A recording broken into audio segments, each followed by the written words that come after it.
फलौदी की बापिनी और जुनेजा की ढाणी ग्राम पंचायत के ग्रामीणों के लिए खुशी की खबर है। लंबे समय से इन गांवों में पेयजल समेत अन्य मूलभूत सुविधाओं की मांग की जा रही है और यह मांग पूरी होने की ओर है। मीडिया की टीम ने जब इन गांवों का दौरा किया तो ग्रामीणों ने सरपंचों द्वारा किए गए विकास कार्यों की सराहना की। जुनेजा की ढाणी में इंटरलॉकिंग सड़कें और ग्राम पंचायत भवन का निर्माण, जेएम योजना के तहत हर घर जल की पेयजल व्यवस्था के लिए पाइपलाइन बिछाने का कार्य विशेष रूप से सराहा गया है। हालांकि मनरेगा योजना के तहत यहां कोई कार्य नहीं हो पाया, लेकिन सरपंचों ने अपने स्तर पर गांव के विकास के लिए भरपूर प्रयास किए हैं।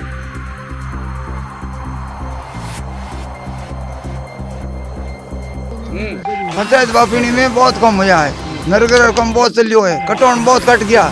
कटौन ने मतलब मुड नौका कर बहुत कम रेडी हो गया। उसके बाद में छोटा मोटा जो कम बंदा जो कुछ तकसाई को नहीं, पाइपलाइन आई जो हिर पर हरदम खड़ो उबो है, पाइपलाइन टंकी पहुंच गई, बीच में बहुत खेत वाला बीजो लाचारी कारण पार कर दी। मनरेगा में कम हो क्या ना नरेगा में कम हो नहीं, वो कटौन कटिया रास्ता। उसके बाद में मतलब मुड नौक पूरी लेबर बुई। अच्छा नरगर दिए कोई हफ्ता बीजा मतलब कोई कुकू आई बहुत कम अच्छा हो यार, दिमाग हो तो क्यों काम हो तो करे। तो बोलो ना, तो जो का बात है बताओ नहीं। रास्ता ये 4-5 रास्ता था कटा दिया, कटा और ये नरेगा हम मुड़ नौका दी। बीजो डंबर तो ये हाथ में है, कोई डंबर लावी किना हम और जेड़ा तेड़ा गटर बीजा होता जेड़ा वो गटर रुपया दिला दिया। अमीर कन की रहो हम दौड़े पे बाड़ो पाइपलाइन आई जिक्र मैं वो 24 घंटा हाजिर उबो आने ये थी बैठो साफ सफाई व्यवस्था केड़ी है गांव में ना बढ़िया है, ठीक है, कोई कमी चीज को नहीं। अमी है के तो पहले आ चनोड़ी है जो मेघवाल बारम चनोड़ी है अनु बोमण तो मत गस कराए को उठो गयो पैया खा गयो, वो कहीं को करियो लाल सरकार ये बाढ़ कहीं को करियो नुकसान कहीं को करियो ये कम करायो, ये कम करायो दुख कहीं नहीं दियो ने और आदमी तो वीर सोडो दो ये पूरो करियो मुको को नहीं छोड़ो हेर पर कराओ को मुकी करो कम कर की बीजो कम हैंग करायो है मैल कटर को करायो क्यों को कराने के कारण है मैल अटैक हुए। एसडीएम अनिल कुमार ने राजकीय सामुदायिक स्वास्थ्य केंद्र यानी सीएससी श्रीमाधोपुर का औचक निरीक्षण किया। निरीक्षण के दौरान उन्होंने पाया कि अस्पताल में बच्चों की कैनुला, पट्टी जैसी आवश्यक सामग्री का अभाव है। साथ ही अल्ट्रासाउंड मशीन और सीबीसी मशीन भी खराब पाई गई है। एसडीएम ने अस्पताल की साफ सफाई पर असंतोष जताते हुए चिकित्सा प्रभारी डॉक्टर अंकुर स्वामी को सभी मरीजों को बेहतर चिकित्सा सेवाएं प्रदान करने के निर्देश दिए हैं। उन्होंने मरीजों को मुफ्त दवा और जांच की सुविधा सुनिश्चित करने पर भी जोर दिया है। एसडीएम ने कहा कि सीएससी में आवश्यक सामान की कमी पाई गई है, जिसके लिए सीएससी प्रबंधन ने खरीदारी के आदेश दिए हैं। बीसीएमओ समेत अन्य संयुक्त टीम इस मामले की जांच कर रही है। पूर्व विधायक राजेंद्र गुर्जर ने हरियाणा में भारतीय जनता पार्टी की तीसरी बार सरकार बनने पर अनोखे तरीके से जश्न मनाया। उन्होंने गांव मोटू का पहुंचकर पहले ग्रामीणों की समस्याएं सुनी और अधिकारियों को आवश्यक दिशा निर्देश दिए। इस दौरान राजेंद्र गुर्जर से खास बातचीत की हमारे संवाददाता कजोर गुर्जर ने। हरियाणा में हुई भारतीय जनता पार्टी के जीत के बाद पूर्व विधायक राजेंद्र गुर्जर गांव मोटू का पहुंचे हैं और मोटू का पहुंचकर लोगों को सदस्यता अभियान से जोड़े हैं। बात करें तो यहां पर डबल बात हुई है सर, सोने पे सुहागा वाली बात हुई है। एक तरफ आपने जश्न मनाया है, वहीं दूसरी ओर सदस्यता अभियान में बड़ी संख्या में लोगों को जोड़ा है। किस तरीके से देखते हैं आप?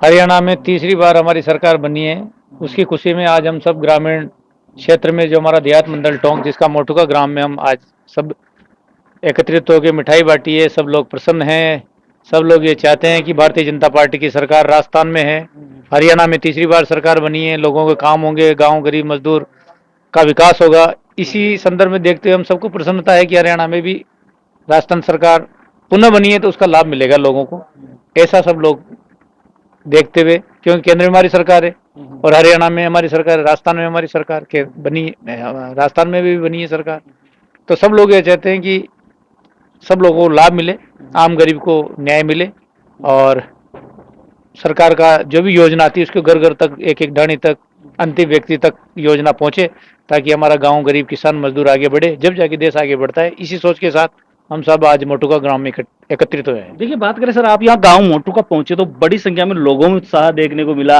लोग आपको देखते बड़ी संख्या में पहुंचे, किस तरह के इस उत्साह को लेकर क्या कहेंगे आप?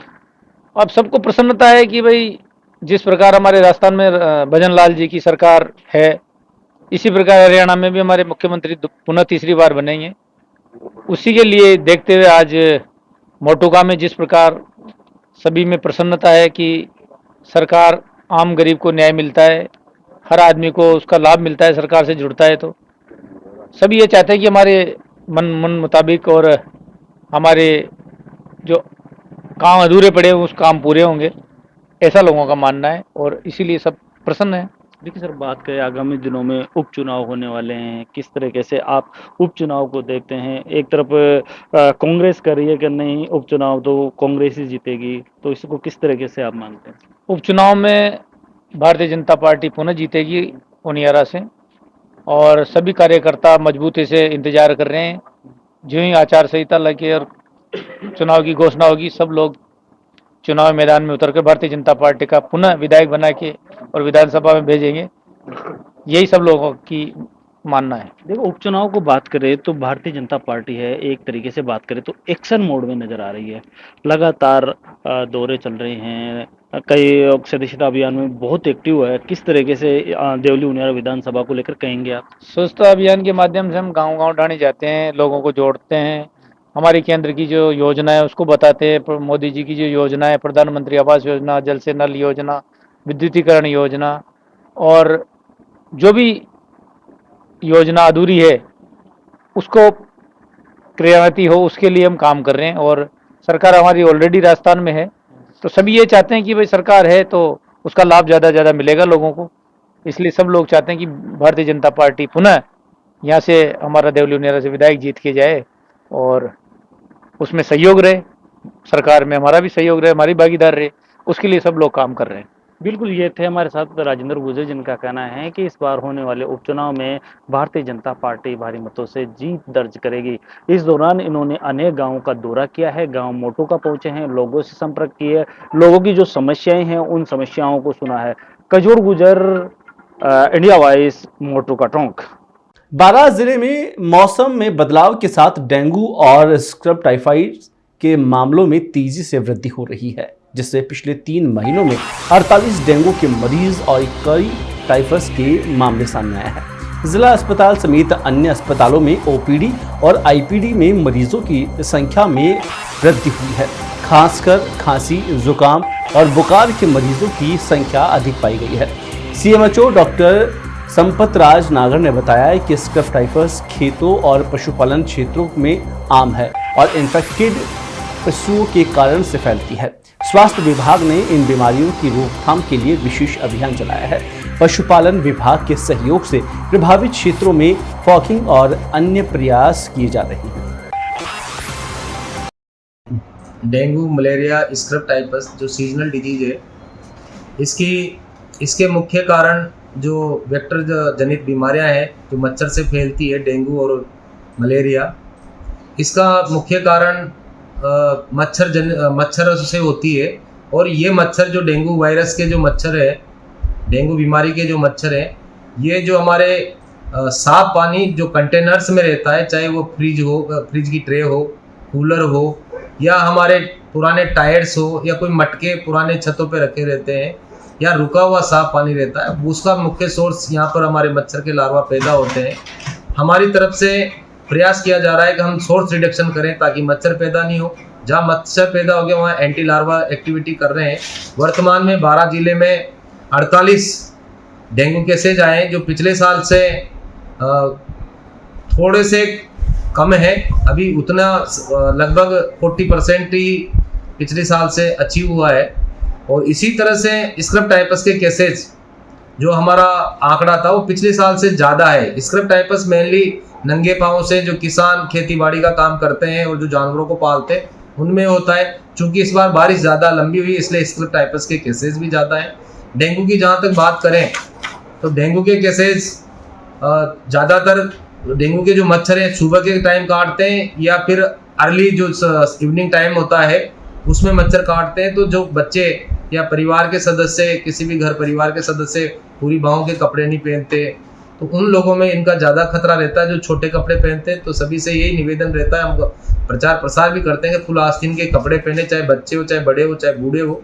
बीकानेर में मौसमी बीमारियों में विशेषकर डेंगू का प्रकोप लगातार बढ़ रहा है। हाल ही में एक दिन में 33 नए डेंगू के मामले सामने आए हैं, जिसमें से अधिकांश शहर के अंदरूनी इलाकों से है।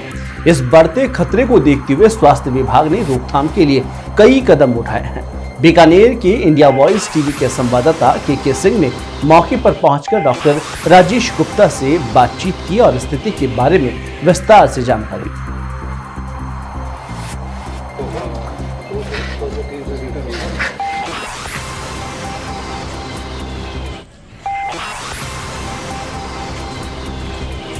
राजस्थान की मरुनगरी बीकानेर में इन दिनों डेंगू का प्रकोप खूब गहराता जा रहा है। इसी के चलते यानी बीकानेर में परसों ही 29 डेंगू के रोगी एक साथ रिपोर्ट हुए हैं। उसके अलावा बात करें तो बराबर स्वास्थ्य विभाग की जो टीम है बराबर प्रयास कर रही है। इस वक्त बीकानेर के जो कार्यवाहक सीएमएचओ हैं राजेश गुप्ता बात करते हैं। डॉक्टर साहब बताएं किस तरह से क्या व्यवस्था क्या है।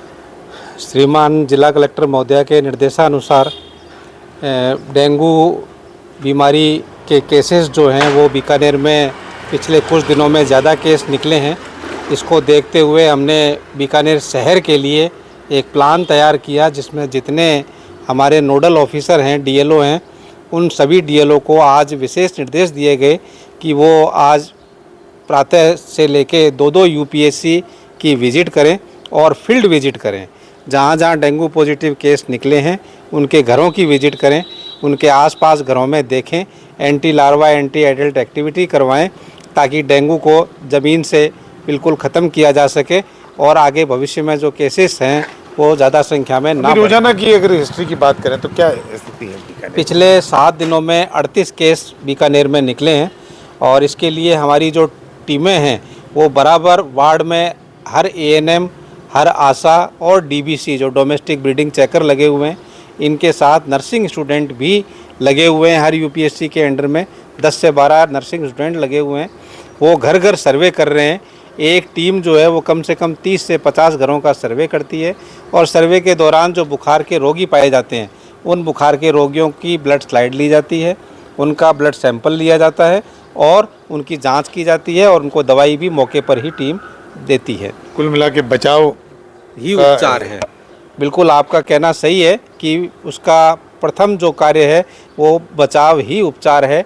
अगर हम बचाव अच्छे से करेंगे तो भविष्य में आने वाली जो गंभीर जो दिख रहा है कि डेंगू ज़्यादा प्रकोप के रूप में कहीं दिखेगा, उसको हम बचा पाएंगे और बीकानेर की जनता स्वस्थ और निरोगी रह पाएगी। तो देखिए निश्चित रूप से बीकानेर में एक तरह से डेंगू से लड़ने का पूरा प्रयास किया जा रहा है स्वास्थ्य विभाग के द्वारा और सीएमएचओ भी आज मौके पर हैं। बीकानेर के गिन्नानी और तमाम क्षेत्रों पर, इंदिरा कॉलोनी क्षेत्रों पर घूम रहे हैं, गली गली जाकर प्रयास कर रहे हैं। जहां पर डेंगू एक तरह से रिपोर्ट हुए हैं वहां पर जाके समझाइश का भी प्रयास कर रहे हैं। जालोर जिले के हरदेव जोशी सर्कल पर स्थित 3 व्हीलर टैक्सी यूनियन के जिला कलेक्टर को ज्ञापन सौंपा। इस दौरान डॉक्टर प्रदीप के गवाडे को एक ज्ञापन सौंपकर हनुमान मंदिर के बाहर हुए अवैध कच्चे अतिक्रमण को हटाने की मांग की है। यूनियन का कहना है कि 3 व्हीलर टैक्सी 24 घंटे आम जनता के लिए उपलब्ध रहती है, लेकिन मंदिर के पास कुछ असामाजिक तत्वों द्वारा अवैध कब्जा किया जा रहा है, जिससे यातायात में बाधा उत्पन्न हो रही है और क्षेत्र में सुंदरता बिगड़ रही है। यूनियन का मानना है कि इन कब्जों को हटाना आम जनता के हित में है। आज जिला कलेक्टर महोदय को हमने एक ज्ञापन दिया। हमारी समस्या है कि पुराने वर्ष से हमारा ऑटो स्टैंड है, काफ़ी सालों से है, तो वहाँ जो मंदिर ट्रस्टी है वो रोड से बाहर कर रहे हैं अवैध कब्जा, जहाँ हमारे स्टैंड समस्या आ रही है।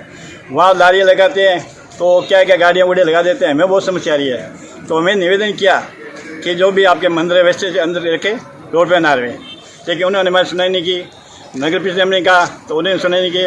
अभी कलेक्टर महोदय हमने ज्ञापन दिया है, तो कलेक्टर ने अभी तुरंत मैं कार्रवाई कराता हूँ, क्या समस्या देखते हैं। और अभी हम जा रहे हैं नगर परिषद आयुक्त के पास, जो भी उनको क्या कहते हैं। अगर नहीं होता है तो मजबूरी हमें आगे धरना वगैरह जो भी है संतोष जवाब नहीं मिला, करना पड़ेगा। पशुपालन विभाग के संयुक्त निदेशक डॉक्टर TN बंडोस ने एक बड़ी घोषणा करते हुए बताया कि जिले में पशुपालकों को अब अपने बीमार पशुओं के लिए घर बैठे इलाज की सुविधा मिल सकेगी। इसके लिए 1962 नंबर पर कॉल करके निशुल्क पशु चिकित्सा सेवा प्राप्त की जा सकती है। इस नई सेवा से शुरू होने पर पशुपालकों को अपने बीमार पशुओं को पशु चिकित्सालय ले जाने की परेशानी से मुक्ति मिलेगी। इसमें न केवल उनका समय बचेगा बल्कि आर्थिक बोझ भी कम होगा। इस सेवा के माध्यम से पशु चिकित्सक घर पर आकर बीमार पशुओं का इलाज करेंगे। आज से शुरू हुई है 1962 की सर्विस, क्या है ना सही? जी सर, ये 1962 ये कॉल सेंटर है। हमारे हर ब्लॉक में एक मोबाइल वेटनरी यूनिट की शुरुआत की थी 24 फरवरी 2024 से। उसके बाद में ये सुविधा पशुपालकों को पशुपालक के घर पर चिकित्सा सुविधा देने के लिए थी, लेकिन अब तक कॉल सेंटर की शुरुआत नहीं हुई थी। आज इस कॉल सेंटर का लोकार्पण हो रहा है। तो इसकी सुविधा ये मिलेगी कि कोई भी पशुपालक भाई अगर उनका पशु बीमार है तो वो 1962 पर टोल फ्री नंबर पर बात करके अपनी पशु बीमार होने की सूचना दे सकता है। उसके बाद जो भी संबंधित गाड़ी है, कोई संबंधित डॉक्टर है उस एरिया का, वो जाके उसकी चिकित्सा निःशुल्क करेगा। राजस्थान स्कूल शिक्षा परिषद के निर्देशानुसार श्रीमाधोपुर ब्लॉक में एक दिवसीय किशोरी बालिका शिक्षक उत्सव का आयोजन किया गया। इस उत्सव में 24 सरकारी स्कूलों की छात्राओं ने भाग लिया और विभिन्न कलाओं और गतिविधियों के माध्यम से अपनी प्रतिभा का प्रदर्शन किया। उत्सव का उद्देश्य बालिका शिक्षा और महिला सशक्तिकरण के लिए जागरूकता बढ़ाना था। साथ ही CBO विनोद कुमार शर्मा ने बताया कि राजस्थान के सभी सरकारी स्कूलों में राजूबीना गार्गी मंच और किशोरी बालिका मंच चलाए जा रहे हैं, जिनका उद्देश्य बालिकाओं के स्वास्थ्य और कौशल का विकास करना है।